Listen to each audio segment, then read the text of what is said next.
Do you want to create a timeline of events which happened in terms of when you started, and then what happened in early 2000s, late 2000s? Now we are in 2020s. In the mid 90s, it was very hard to start a website. For then, it was very, very difficult to establish an online presence, whether for yourself or for your business. So now that everything is being automated, especially in PMax, especially in Advantage-based shopping campaigns, what is the value add any marketer would eventually be able to add? AI ads are getting better, but if you've seen some of these AI generated ads, especially we run a lot of Google ads, so once in a while, they're not so good. Not so good. The human touch is still very important. I think it's going to become more important, and I think the strategic value, the knowledge in the industry, like specialized industry knowledge, I think all of that stuff's going to be very, very valid. Alex, thank you very much for joining in, and it's a great pleasure to meet you. This is our first podcast, so first of all, Happy New Year! And we have been hearing a lot about smart sites, and you as well. So, welcome to ROAS Rants. Thank you. Thank you for having me. Thank you. Alex, give a short intro to our audience. Do you want to give a quick, short, crisp intro? I'm sure most of them know you already, but Yeah, if you can actually give a quick intro, that would be great. For sure. I'll do the quick intro that I just did for you before we start recording. So my name is Alex Melen. I've been involved in digital space for a very, very long time. I started one of the first web hosting companies back in the mid 90s, predating Google and a couple other big names that you guys are probably more familiar with. But um, more recently, I've been running SmartSites. I'm the co-founder along with my younger brother. We've been doing SmartSites since 2011. We started it from the ground up with just a handful of folks. Now we have over 400 employees. We're one of the fastest growing, top rated, I think now largest private digital marketing company because a couple of our competitors got bought out. So I could now use that as well. But yeah, so we do everything digital from we make websites and then we become the digital partner for small businesses. We do SEO, pay-per-click, social media, email marketing, and everything in between. Amazing. And I mean, that two questions pops up, right? So obviously it's been since 1997. Do you want to create a timeline of events which happened in terms of when you started, and then what happened in early 2000s, late 2000s, and 2010s? Now we are in 2020s. Would you able to craft a timeline for the Gen Zs especially? Yes, yes. So let's go all the way back. So mid 90s, that the idea behind the first business I started was that in the mid 90s, it was very hard to start a website. So the internet is out, right? You have dial-up internet. This is even before AOL. CompuServe is the internet provider of choice in the US. And you really want to make a website, right? At that point, there was so few websites that the predominant way to find websites was through Yahoo, which was a directory, right? This predates search engines. There were so few websites that you could put in a directory and link to all of them. So that's the mid 90s. The idea for me then was to make it easy, make it cheap, easy, quick, for anyone to establish an internet presence. So I started one of the first free web hosting companies for those that have been around since then. Those were the years of Tripod, GeoCities. Yahoo wound up buying GeoCities for tons of money. Hypermart, those kind of brands, all that don't exist now. I started T35 hosting at that time, and before then, it was very, very difficult to establish an online presence, whether for yourself or for your business. The process was, and I'll go through it just because I think a lot of people listening might not have been involved that early and didn't realize how difficult it was. But you would have to call up your internet, not even internet, phone service provider. So at the time, especially in the Northeast where I'm from, it was Bell Atlantic. So you would call up Bell Atlantic and say, I want to put a website on the internet. It would take maybe a year, I don't know, 6 to 12 months. It would cost thousands of dollars per month, right? They would like set up servers for you, set up the operating system. You'd be responsible to like install and set everything up. And it was just a very difficult process. And that was the free hosting platforms, and they got a lot of slack because and they don't exist anymore, right? All the free hosting companies went out of business. The reason they went out of business, they were abused, right? Because by allowing anything free online, you open up yourself to a lot of abuse. But I think it brought around the whole idea of that you could create something on the internet relatively quickly and relatively cheap, right? In the case of free hosting for free. So as we move from the mid 90s into the late 90s, early 2000s, that whole idea became huge where everyone was creating their online presence, right? People would have their personal pages. So many people that have a page just for themselves, right? With their like resume and stuff. They would have like literally biography pages. As social media became a thing, those went away. So websites still are very dominant, right?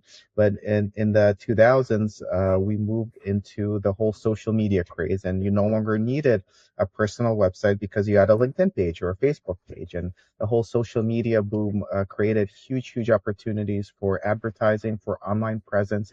It made online presence even easier, right? Where before you still had to know how to HTML and how to build your personal page. Now you just create a profile on LinkedIn and you fill out your biography and history, and that's it. It's public on the internet. So that I think moved that further down. And then I think since then, in the last I don't know 15 to almost 20 years, there's been progress, but I don't think it's been as quick of progress, and I don't think it's been as transformative up until the last couple of years when we got into AI. So up until maybe 2 3 years ago, I don't want to say it was the same old every year, but certainly there's new advertising platforms and new platforms that came about, right? TikTok came about, short form video content became a thing, right? 10 years ago, short form video content didn't really exist, right? YouTube was all longer videos. So we enter the age of short form content. But aside from that, there really wasn't big changes, right? We've been doing Google ads for ourselves and for our clients since we started the business in 2011. And for sure, there's new bidding strategies, there's new settings, there's new better ways to do things, but there really weren't a lot of revolutionary changes from 2011 when we started SmartSites to, I don't know, maybe 2023, right? A couple of years ago. So I think we went through that phase, and now we're in the age of AI, where it's really interesting to me because a lot of the things I'm seeing really reminds me of the internet in the mid 90s, where it's literally like the wild west. There's all these companies starting and creating cool like overnight. Like I wake up in the morning, there's like 30 new AI companies doing really cool things. Yeah. Most of them are doing things for free. This really reminds me of the mid 90s, where like everything it was before SaaS. SaaS is software as a service. Before SaaS, even like that word didn't exist in the mid 90s, right? Exactly. Everyone was making things to be free and used by everyone. So that's where we are today. I think with the AI space, I think the amount of transformative changes that are going to be happening have already happened last year and the next couple of years, I think will be more than last 15 to 20 years combined. So I think it is very exciting times. I know change could be scary, similar to when the internet became popular. Change is scary to a lot of people, to a lot of companies, but I think change brings about a crazy amount of opportunities, and those that could embrace it and could pivot and be very agile actually benefit from these scary AI times. I know that was a very long-winded answer. I don't know if that's what you were looking for, but No, I mean that's exactly what we wanted, right? So obviously, we started our agency back in 2013, 2012, and the kind of setups we have done earlier, focusing only on CPMs, focusing on interest based, has eventually moved beyond what it is actually happening now. Now, practically zero controls on all those areas, especially in Facebook. Even now on the Google, the only strategy you could adopt is like broad. There is no very specific keyword strategy anymore, but earlier you used to do like thousands of keywords and then thousands of phrases, and then long tail came in. A lot of things started popping up. So it is scary whenever the new thing comes in, and But like you said, it also brings new opportunities. You can scale the business much faster, you can get more leads for the same amount of money. All those things are happening. So yeah, I totally understand. I see through the journey eventually as well. Now that actually kind of brings into the another question, right? So when we are having such a big agency and when things are moving very fast, how do you hire people, or how do you make sure the people actually transition into the new technologies? Like for example, ChatGPT is launching ads. What are we going to do about it? And how would people learn this ChatGPT ads so that we'd be able to go ahead and pitch to the clients, okay, this is what you should do, this is what it is. Like for example, one is ChatGPT ads, the other one is UCP, launched by Google, the unified commerce platform as well.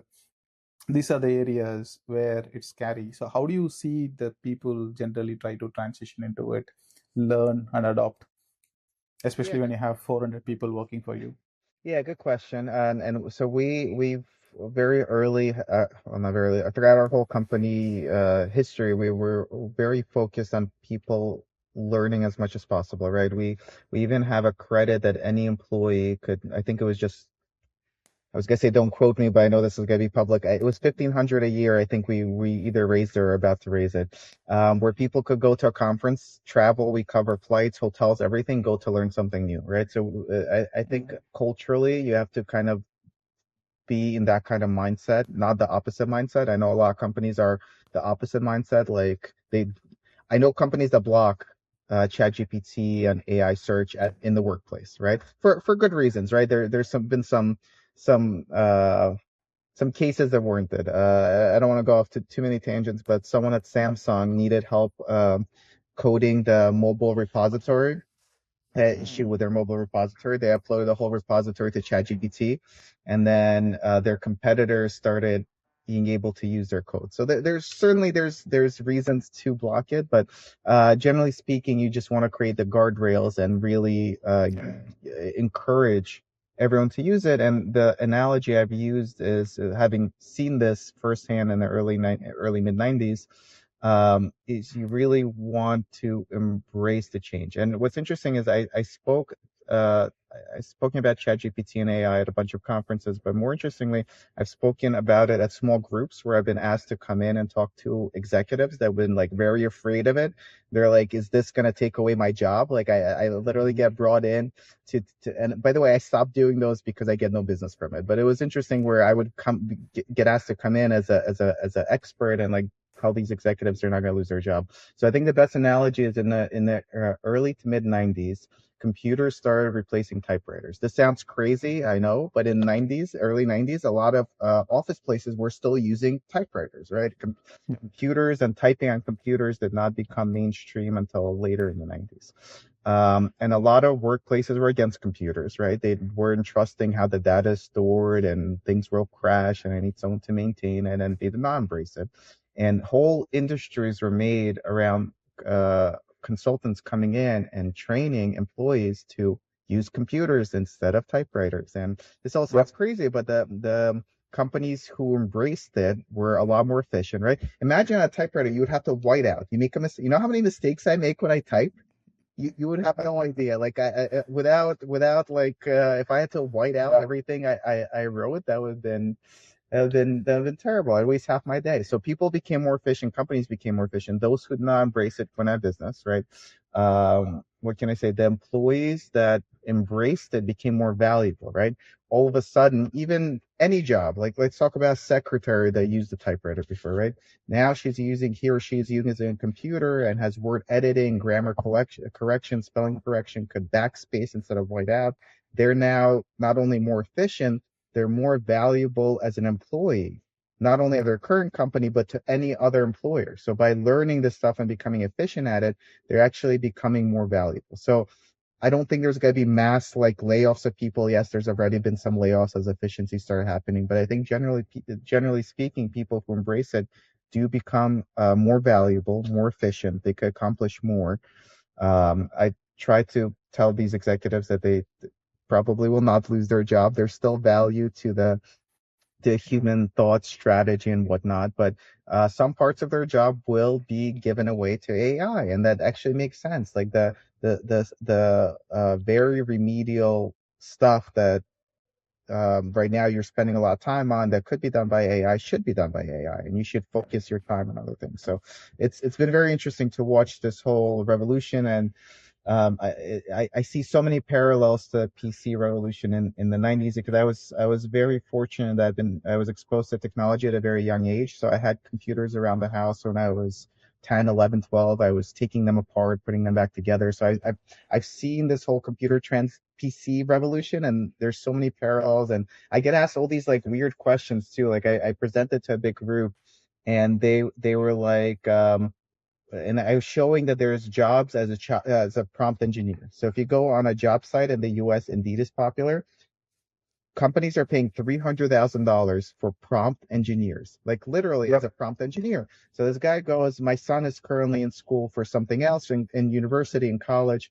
Do you recommend he become a prompt engineer? He's like, maybe and there was someone else who was like, what if I quit my job and I start a consulting company as a prompt engineer? I'm like, this is all perfect and fine, but I would never recommend that, because similar to the PC revolution, there were actually a couple of companies that their sole purpose was as consultants to help people go from typewriters to PCs, right? Do these companies exist now? Absolutely not.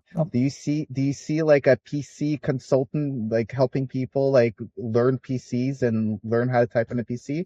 Absolutely not, because all that stuff became native to what we do. So I don't think this prompt engineer jobs paying 300 grand are going to exist 3, 4 years from now. I think we're all going to become very good prompt engineers, and those of us who are better at it are going to become more valuable. I don't think those that are bad at it are going to lose their job altogether, but I think they'll be going to become less valuable and have less opportunity. So that's my best parallel, and I've used this in other times, calming people down that are not gonna most likely are not gonna lose their job. I can't make any promises, of course. And B, they should not quit their job. They should not quit their career and become a prompt engineer consultant. Prompt engineer.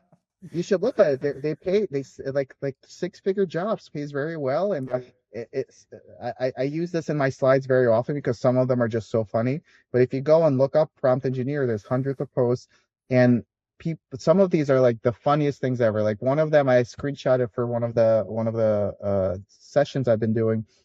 It says they're looking for someone with 80 years of ChatGPT experience. So there's like stuff like that. It's interesting times. Interesting times we're in. No, it is indeed. So like you just mentioned, like earlier you used to have automations, right? So same way you used to do, I don't know if you have used the IDEs, you just use HTML editors to design all those things. Earlier you used to do the wireframes, you used to type in every single character of the code, and it started auto generating. Now it's more efficient to do more work. And the way I see it is, earlier you were doing same job like 1 week. Now you would be able to do that in a couple of hours, so that the world will eventually become very fast. That's what I'm foreseeing at this point. Yeah, so like I said, we have a very good relationship with Google and Microsoft because we manage hundreds of millions in ads on both platforms. It's been very interesting to see how quickly they have gotten more efficient at coding. Microsoft has come out, I forget the number, but they said like 30% of their code is now being written by AI. So for sure, all that's changing very quickly, but it's definitely, I think we're moving too quickly. I think we're in a weird place where companies are implementing too much AI just to say they're implementing AI. And I've seen this for like the weirdest companies that have nothing to do with AI. They go on their earnings call and they're like, "We've gone all in on AI. We fired all AI. the developers." I'm like, "Oh no." So I think we're going a little bit too much to the extreme, and I think we'll get there soon. But I think we're as an industry, I think we're over going there just because investors and the stock market and everything is valuing that so much. But going back to the job posting site, there's another interesting job post now that happened. Is I forget what it's called, but the point of this position is to clean up vibe coding. I think it's like vibe coding, like debugger or something. That's becoming a profession as people are going all in on AI coding. Now someone has to come in and clean up this AI coding mess. So I do think we're going a little bit too far, but I think that is where it's going to be. I think for anyone as a career or as an agency or a company, I think the thought for everyone becomes, where is my value add in this whole process, right? For sure, AI will replace some of what I do. And I don't even like the word using replace. I think AI will help you with some of what you do. Maybe it is coding once we get a little bit better at AI coding, but where is your value add? So if AI is replacing everything and you have no value add, then your business will probably not stay in business. But I think for most people, you just have to position yourself correctly and really use the AI to really double down on what your true value add is. And there's companies, I forget, I was just reading an article about it. There's a website for like developers that was very popular, like to ask questions on. Do you know what I'm thinking? Stack Overflow. Stack Overflow. Stack Overflow. So for them, unfortunately, their value add has been fully replaced, right? Their value add was that people could ask development questions and get development answers. That was purely the value. I was so hurt when I saw that traffic was down so much. I was like, okay, this is where I lived. This is where I literally lived for years. So there certainly will be cases like Stack Overflow, but I think it's going to be very rare where AI fully replaces your value add. You just have to think about what your value is. And by the way, for them, I mean, I think there's opportunities no matter what business you're in. For them, they sit on still one of the biggest repositories of questions and answers that AI now uses, but maybe they license it, right? So Perplexity got sued for indexing, I think, books. I forget which publisher. And the publisher won, and the agreement was that Perplexity now licenses the book content. So maybe that's a play. But yeah, it's all about figuring out where is your value add in this kind of AI world. Now, this brings us to the next question, right? So eventually in the podcast we were doing last quarter, we exactly mentioned this word for digital marketers.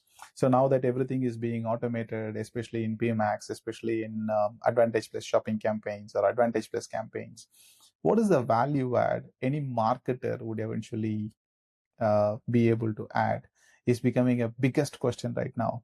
So what do you think the marketer would be able to add in, apart from the positioning, the creatives in those areas, but the media buying side, where do you think the people would, or the marketers would be able to add that extra incremental value?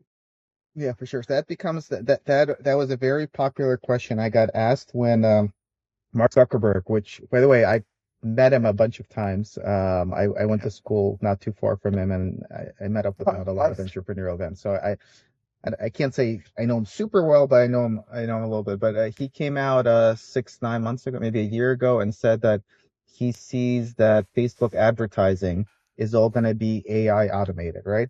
So we had a lot of people freak out, both clients, employees, like everyone. They're like, "How does this work?" We're like, "Where's our where is our value add in a world where he sees AI creating all the ads?" And I think that's similar to your question. I think the value add becomes the expertise, the strategy, the planning, and I think it is a huge value add. If AI ads are getting better, but if you've seen some of these AI generated ads, especially we run a lot of Google ads, so once in a while they're not so good, not so good. And then in an ideal world, not ideal world, but let's say it gets very good. Let's say AI gets very good at ad copy. They know exactly the what humans want to see. How does it work when, I don't know, Coke and Pepsi are both advertising on Facebook? Is it running the same AI ad copy for both of them? Right? Like, what's the differentiator? Or I don't know, United and Delta. Like, how to without a human involved thinking about a greater strategy or a greater marketing plan, or really a concept. I think AI is going to become very similar. Even using different models, I think you're going to wind up with very generic ads, not because they're generic, but because the ads are being used for a lot of very similar businesses. Or I do a lot of automotive, so I have a book published, Automotive Search Marketing.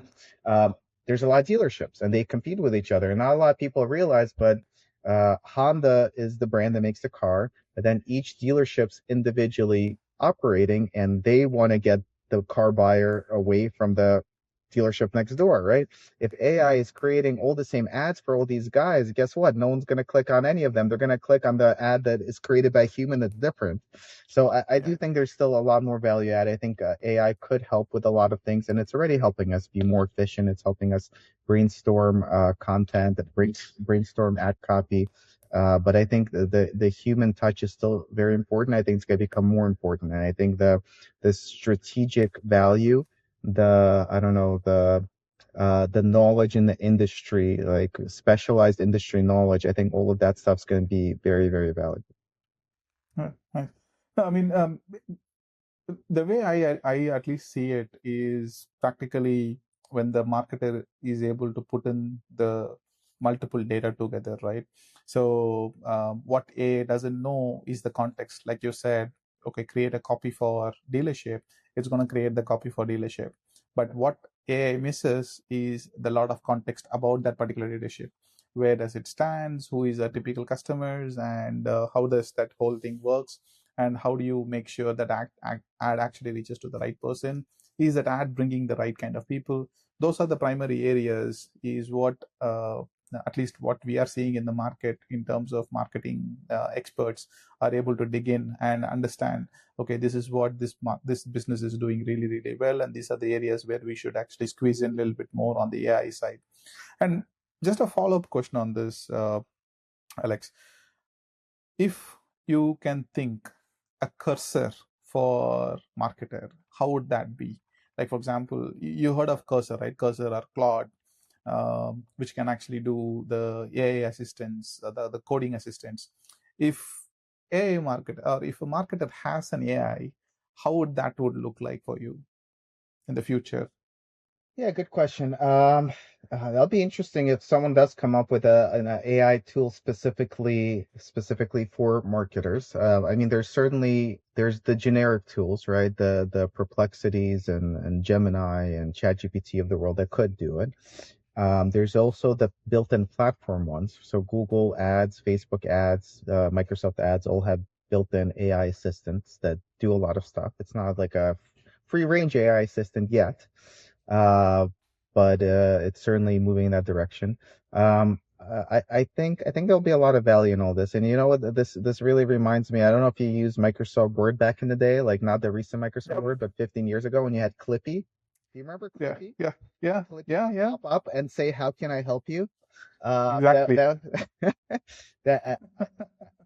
I mean, I could definitely see stuff like that, but I think it's gonna live in platform. I think it's gonna Google will have their own, Microsoft will have their own, and Facebook will have their own because they all these companies, I think to survive, will have to either build their own AI models or build very good licensing relationships with AI Mm, models. So I think they will all live in platform. Like the Google marketing assistant is not going to help you with Facebook ads.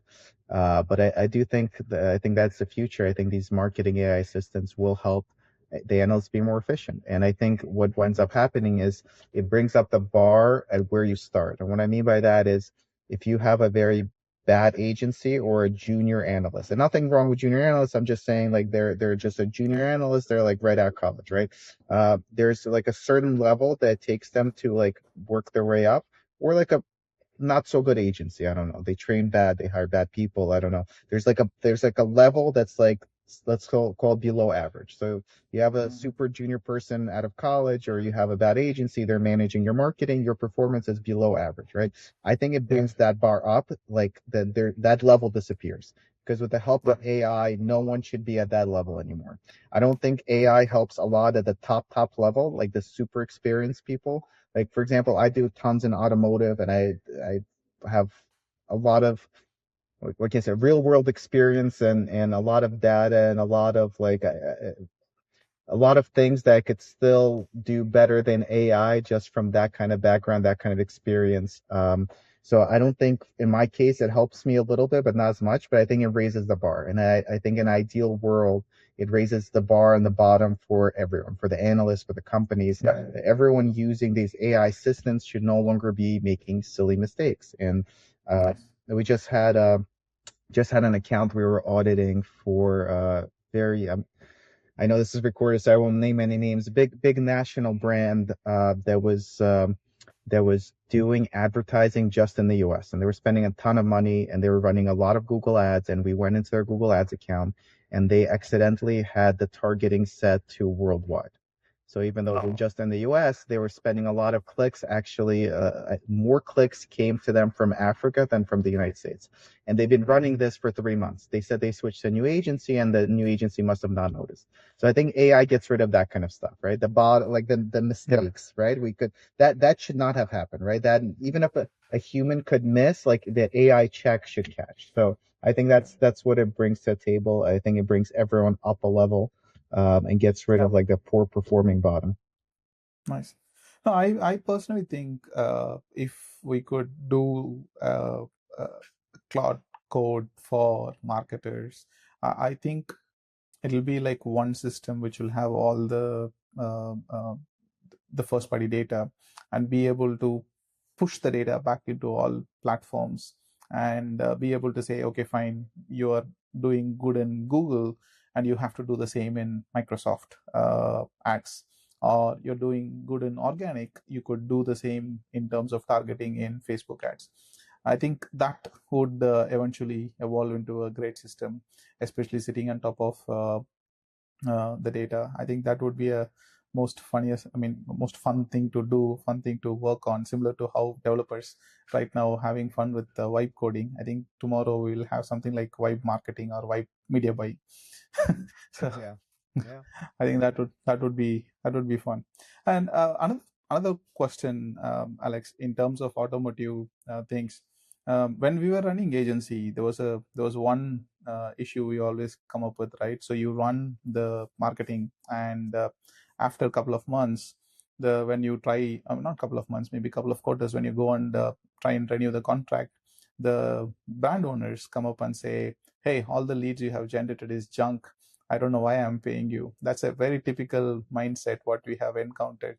How do you generally solve that kind of problem? How do you make sure you are adding that bottom funnel um, tracking inside the ads? It helps in Yeah. two ways: one, for us to track, and second, for us to eventually optimize the algorithm.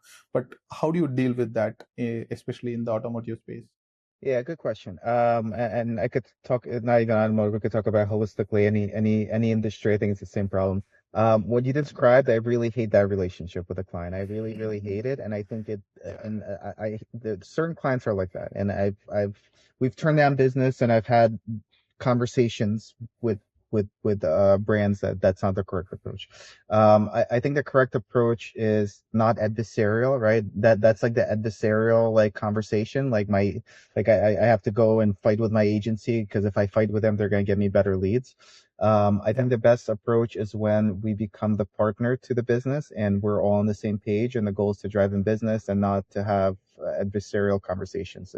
Any kind of conversations about lead quality or lead count or whatever it is should always be productive, right? It should be like, what should we be doing differently? Can we use this data, or this is what I'm seeing on the ground floor? Let's try. It shouldn't be the like, let me fight with them, and only because I fight with them, they're gonna give me better leads. And I know that if I fight with them for an hour, they're gonna fix things and it'll be better. But and it's funny, but we do, and we try to avoid that because our best relationships are where we're a full digital partner. Like we'll do their website hosting, email like everything. Like we become the go-to, not the lead provider. We don't want to be a lead provider, right? Exactly. Yeah. But the best approach is for the analyst or the primary point of contact to really understand the business and really, first of all, be on the same page of customers and whatnot. Be regularly in touch with the clients, and see, the communication has to be a two-way street. Like an automotive, right? We ask for the dealership to provide us data back on what they're seeing on at the dealership floor, because I'm not physically there at the dealership. I don't know how their weekend went. Like we made a tweak in marketing. it looks like leads went up, but did they sell more cars? I have no clue. Like I wouldn't know unless they provide me a feedback. And a lot of agencies don't do that. They just wait for the dealership like to send them their quarterly sales number or whatever. At that point, you're looking so far backwards, it makes no sense whatsoever. So I think it has to be a partnership between the agency and the business. And I think there has to be two-way communication. And there's certainly a lot of times where it's not, sometimes intentional, sometimes not. Like the business is too busy, they don't have a person dedicated to do that. And those times the marketing works worse. It's always better when it's a two-way conversation, two-way street. And when everyone could be very agile. Like, I don't know, we tried something new with marketing. This weekend was amazing for car sales. Let's double down on it. Or we tried something new and it actually was worse. So let's roll it back. Right. It's all about being agile and making quick changes more so than it was 10, 20, 30 years ago. If you know much about non-digital advertising, like it's called traditional, which is the TV, the billboards, the radio, newspapers, a lot of that stuff it's pivoting a little bit now. There's CTV and OTT and other stuff, but 20, 30 years ago it was all very, very slow moving. um, the TV buys, where the advertisers would buy TV placements, would all happen within a very short period during the year for the entire year. That's like the opposite of being flexible, agile, and pivoting, right? You plan all of your entire yearly TV marketing within a couple one or and I worked at Publicis, which is a huge agency. So I saw it live, right? It's a very crazy 2 week process, and then you're locked in for that whole year. And what if you pick the wrong channels, the wrong audiences, the wrong messaging? Maybe your messaging is completely off. What do you do? Well, we'll fix it next year, right? I think in this day and age, success has to come from very, very regular communication with clients, and I think it's all about being agile and flexible, right? Being able and willing to suggest new things and try new things, and not everyone does that. It's very easy to just, well, I haven't heard from the client this month, things must be going well, let's leave it on autopilot, right? It's very easy to do that. I'm sure it happens all the time, but those are the agencies that wind up with cancellations, and more importantly with bad reviews. For us, our reputation is probably more important than anything. We focus on that very heavily, and doing that kind of stuff, you wind up with bad reviews, then you get less customers, then you go out of business. Yep.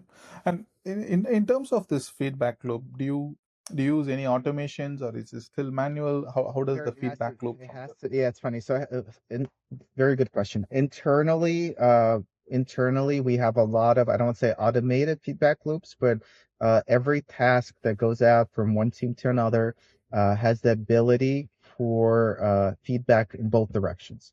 So this person gave me a task, but he didn't give me enough detail. So I'm going to comment that he didn't give me enough detail. So next time he knows to be better, and his supervisor could review it with him. Like there's a lot of that kind of, it's not automated, but there's a lot of feedback loops, like probably too many feedback loops, but we want continual improvements, right?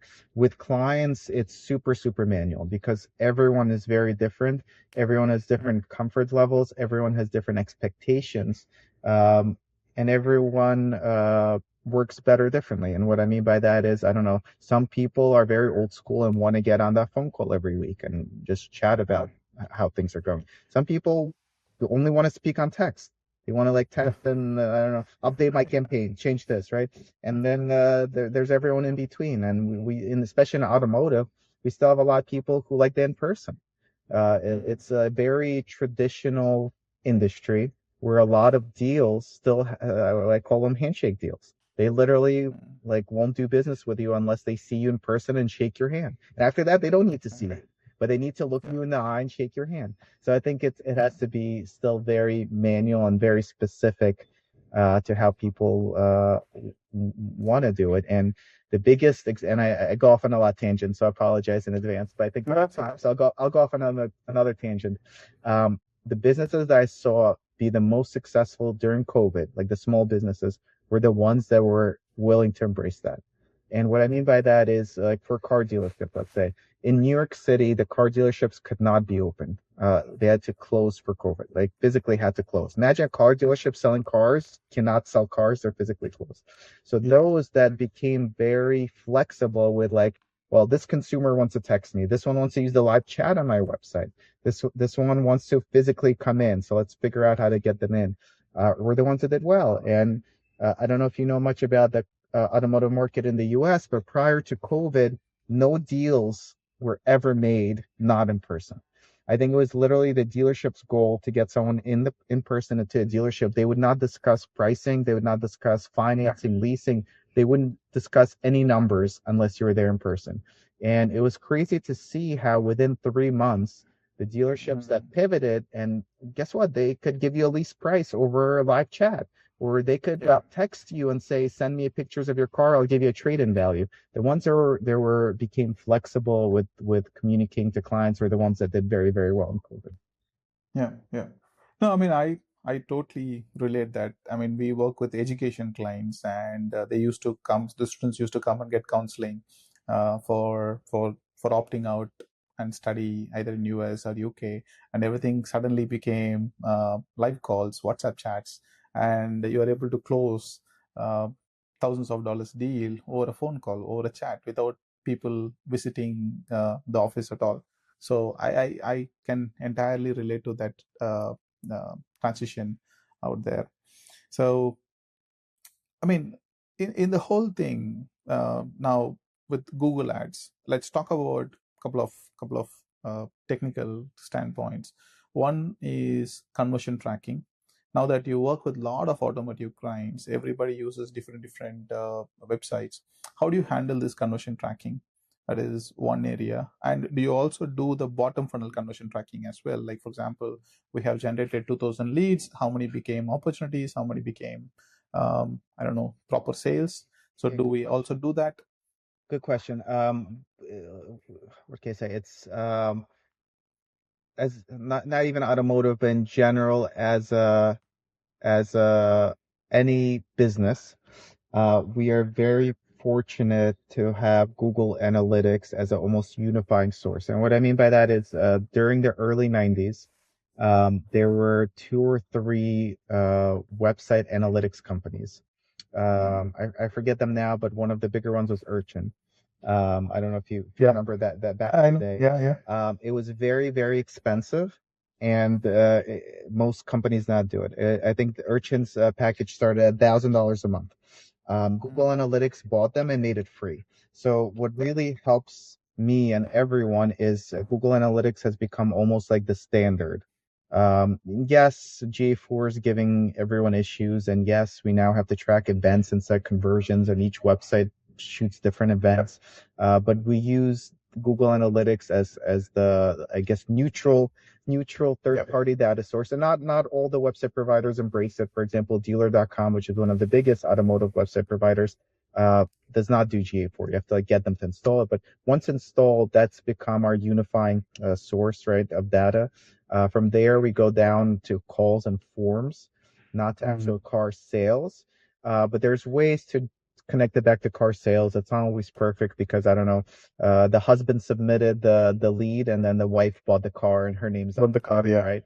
Or they have two cell phone numbers and they put in a different one, or the address is different. So it's not perfect, but we are able to get down pretty close to the bottom of the funnel, because of Google Analytics and because of being able to track forms. And every website provider tracks it themselves also. They have their own like CRMs and CMS systems, but Google Analytics has been the unifying source that allows us to run similar campaigns and strategies and measure things in similar ways across different website platforms. Amazing. Have you heard of this term signal engineering in recent times? Yes, yes. I have, man, it reminds me of all the audience based stuff that was very popular like 5, 6 years ago. It's going down like a road of using a lot of with audience targeting, when Facebook went from letting you target anyone in any way you can, Yeah. to not. Everyone started coming up with these audience signals. Instead of audiences, you now have lookalikes and signals. So we're moving similarly with this stuff now, like proxies for getting data points, I guess. Mhm.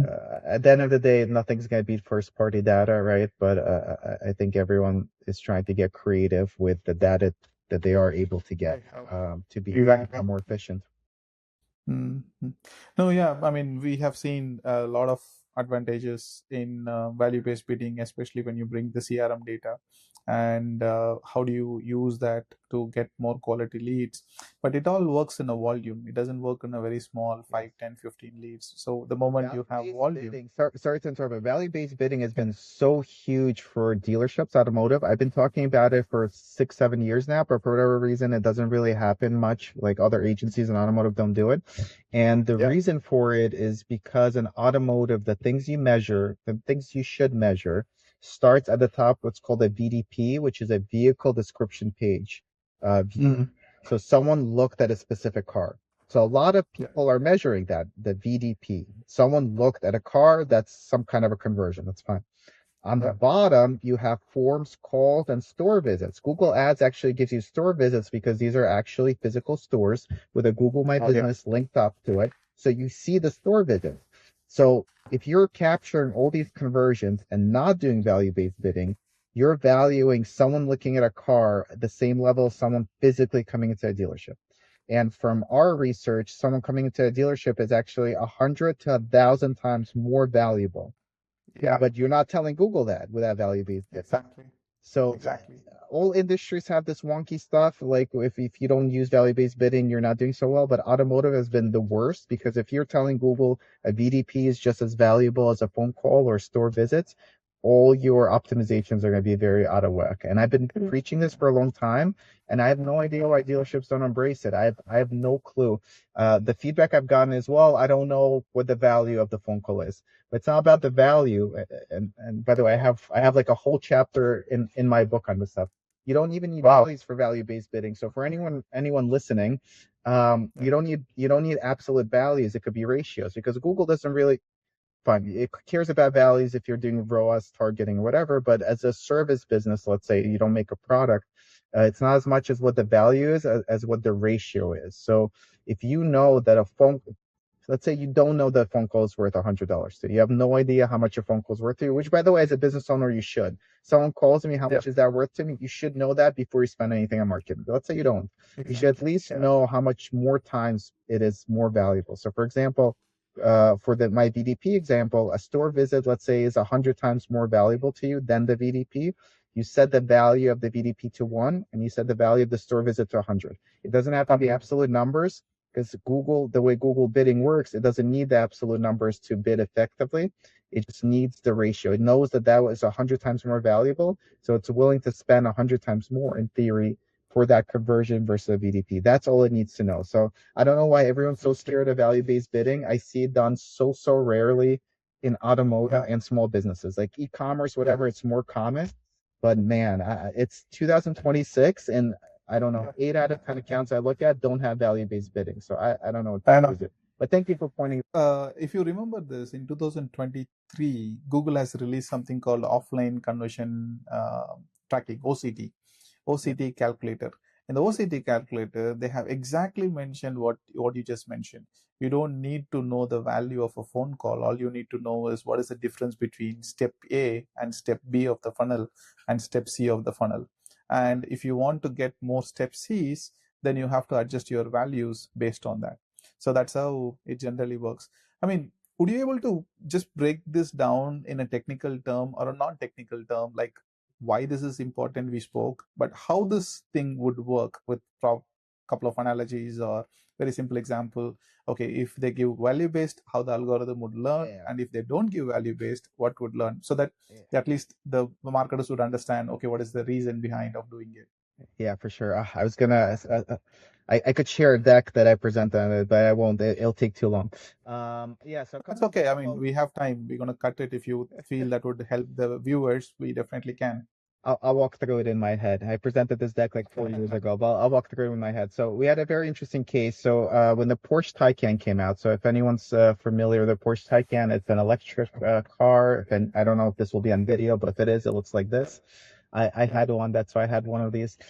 We do a lot of marketing for Porsche. So when the Porsche Taycan came out, there was a lot of buzz about it. It was a electric car like Tesla, but it was a Porsche and Porsche. They always correct me. I can't say Porsche. I get in trouble. Porsche. just like Jaguar. Yeah. When the Taycan came out, it got a lot of buzz, but people were not buying it. It was the diehard EV folks were buying Teslas, and then the Porsche people are usually very what would I call them, purists. They're like I will drive Combustion engine. a combustion engine, ICE engine, as they call them, until I die. I will take it to a grave. I will be buried next to my Porsche 911 engine. Porsche is known for building very good engines. Why would I buy an electric car? So what was interesting is a lot of people were searching about it because there was a lot of press and news, and it was like really cool that Porsche is making an electric car. A lot of people are searching for it, but very few people are actually submitting forms for it. So we looked into doing we ran a marketing campaign for a couple months when it just came out, and that was the result. We were generating out VDPs, which is people would look at the car, but they would not be interested in it. So what we did, and this was like just when value-based bidding started coming out. So this same time that the Porsche Taycan was coming out. So what we did is we made the value of a form submit like 1,000 times higher than the VDP. So before, Google's machine learned bidding would just be generating a lot of these VDPs that it was like, wow, you're getting a lot of conversions. We'll keep spending money. And the conversions were VDP. And again, that's a viewing the car. So we changed the logic to make the viewing of the car worth one. And again, it doesn't have to be an absolute dollar. It was just worth one. And submitting the form worth 1,000. So 1,000 times more valuable. And literally, like the second we turned it on, the amount of form submits doubled, and I think month over month it went up over 100% with the same spend, same everything. What's interesting is it drove less traffic. The clicks were more expensive, but it generates twice more form submits within the same budget. And the way that works is by telling Google that the form submits is what you're interested in. Google will use their own signals to figure out the propensity of someone to be more likely to submit a form based on the data of other people who have submitted the form. And they use a ton of data for this. It's time on site, day of the week, the potential age of the person, the gender, where they're located physically, what they've searched before. They went on YouTube and they actually researched the cars before. That's a signal that they're more likely, right? It uses all this data. Exactly. It's back in the day, it used to be gut feel, right? The like PPC analysts would look through like a quarter of data and be like, you know what, people on Sunday are more likely to submit a lead. Let's bid more on Sunday. It was like a backwards looking gut feel. With the machine learning, it's literally on the fly. Google calls it auction time bidding. So literally by telling Google that form submits are 1,000 times more valuable, we were able to generate twice more form submits. And it was funny that some of the metrics actually looked worse. So the bounce rate got worse because people would land on the form submit page, submit the form, and do nothing else. So some metrics actually look worse. The clicks got more expensive by like 30%. And I remember talking to one of the dealerships. They're like, "Why are the clicks more expensive?" I'm like, "Don't worry about the clicks. Let's focus on the form." And the Yeah, forms are yeah. actually qualified leads. And one of the dealerships that we ran the pilot for this Porsche Taycan campaign, it wasn't even like a huge high volume dealership, but they wound up selling more Porsche Taycans than anyone else in the nation. And because of that, they got more allocation to get more of them. And then they once Nice. again were able to sell more again. And then Porsche Taycans became popular a year later, and they did very, very well because they were getting lots of allocations because they sold a lot through this campaign. So that's a real world example for you. If you tell Google what's the most valuable for you, it could use the machine learning to get you those higher propensity convert. It could it could bid higher on the people that will have a higher propensity to have that conversion action for you. Nice. I mean, to link this, Alex, just one follow-up question on enhanced conversions. Now that you mentioned about all these things, right? So you come, you visit the website, and you do a search history. And I think marketers will also would be able to understand a little bit more about enhanced conversions, how these things tie together, so that they understand the importance of enhanced conversions as well. So purely because value based, and it has to practically uh, understand the search history or the behavior of the user, not only on your website but in the Google properties. How do you think this will work? Would you able to just simplify it so that viewers will be able to understand the importance? Can you ask that in a different way? I don't think I fully got the question. No, so basically what I mean is the user comes in, we say he's a high value user, Okay. and Google says use enhanced conversion to track the users, right? So to eventually set up the conversion tracking. And how do you think that enhanced conversion would help so that Google would be able to eventually find the behavior of the users? I don't know if I still. I'll try answering. I don't know if I fully get it, but I think so. The way all of this works, so there's a couple steps I think to setting this up all correctly, right? Number one, and I'll walk you through it because I've seen a lot of pitfalls too. Number one, you have to have Google Analytics linked to Google Ads, right? Step one, have Google Analytics, right? Step two, link it to Google Ads. By the way, you'd be surprised how many people don't link the Google Analytics to Google Ads, which then limits the data in Google Analytics and limits what you see in Google limits the data in Google Ads and limits what you see in Google Analytics. So step two, you have to link them, right? Step three, you have to set up all your conversions. And this is probably one of the biggest pitfalls. If you're not measuring everything, you're not gonna have a efficient campaign. And what I mean by that is, let's say your car dealership, we'll go back to a car dealership example. It's not just a form submit. You probably have a trade-in form. You probably have scheduled service. You probably have a finance application. And people don't track those, right? If you don't track all your conversions, you're going to mess everything up, right? Google needs to have the full view of all the conversion assets. Even some of them that are not so valuable, put them in and give them a lower value. Like Google Low needs to value, have, yeah. so a lot of times that's missed. People just track, oh, I'll just track like any action on your website that takes place that's valuable in any way should be set up. And sometimes it's just viewing a page, right? For some businesses, if they get to a certain inner page, that has some value. So that's I forget what number I'm at. I think that was step three. And then step four is assign the values, and five, turn on value-based bidding. But I think the way all of this works is Google Ads, which has the machine learning, everything built in, auction time bidding, has to have all this data from your Google Analytics. And I think that the way it comes together is Google Ads knows the profile of your converting customers and then is able to do auction time bidding. Auction time bidding means it could bid in real auction time. So when someone types something to Google before the ad comes up, Google Ads could adjust the bidding for that person based on the data. But I think, I hope I'm answering your question, but Google Analytics provides all that data that then Google Ads uses for the auction time bidding. Yeah, yeah. No, I mean, yeah, it basically covers the idea. So what I was referring to was more into ID resolution.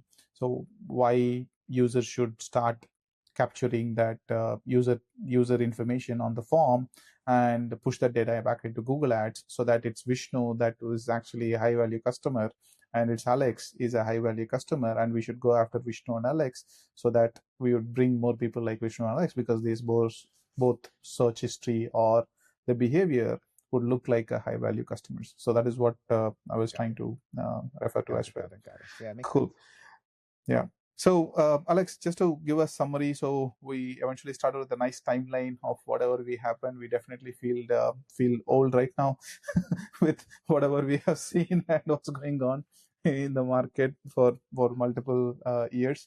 And we also touch based what would happen if there is a vibe media buying for the marketers. So if there is a tool and how would that look like, especially for the vibe media buying. And then we went deep into automotive search marketing, which is your expertise, and spoke a little bit more on value-based bidding. So that's like a quick summary. If anyone wants looking at this whole episode, this is the most important aspect: how to run proper value-based bidding and what are the success stories, especially in the automotive. It doesn't just apply for automotive; it will apply for all the lead generation businesses. But value-based bidding is the important aspect, is the major takeaway from the episode. Thank you very much, Alex, for joining us, and we look forward to hosting you once again with a very new concept, probably e-commerce. And wish you a very best of luck for the rest of the 2026. Yeah, thank you for having me. Thank you, Alex.